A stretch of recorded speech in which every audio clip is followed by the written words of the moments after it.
omnipotent o omnipotent, all powerful. Sabi nga, can do anything, have power to everything. Yan ang mga kapatid. Kung yung pong omniscient ay alam o lahat ng kaalaman, karunungan, ay katangian ng ating Panginoon. Ito naman, lahat ay kayang gawin ng ating Panginoon. Sabi nga, buong kapangyarihan sa lahat ng bagay.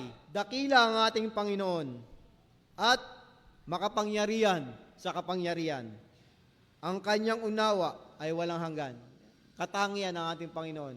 Ang kanyang unawa, walang hanggan. Ika nga, walang pasimula, walang katapusan.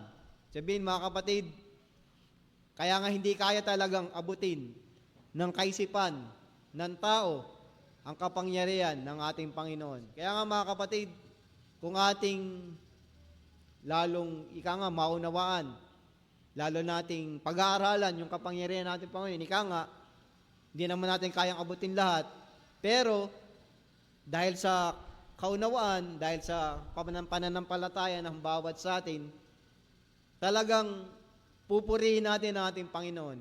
Talagang dadakilain natin siya.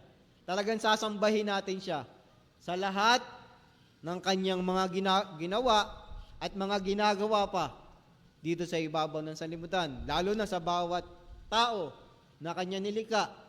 Diba, ibinigay niya yung mga pangailangan. Yung kakailanganin ng tao. Kumbaga, hindi tayo pinagkukulang ng ating Panginoon. Binibigay, inihahanda yung mga pangailangan ng bawat sa atin. Nasa tao na lang kung paano niya ititreat, kung paano niya gagamitin, kung paano niya pagyayamanin yung binibigay sa kanya ng ating Panginoon.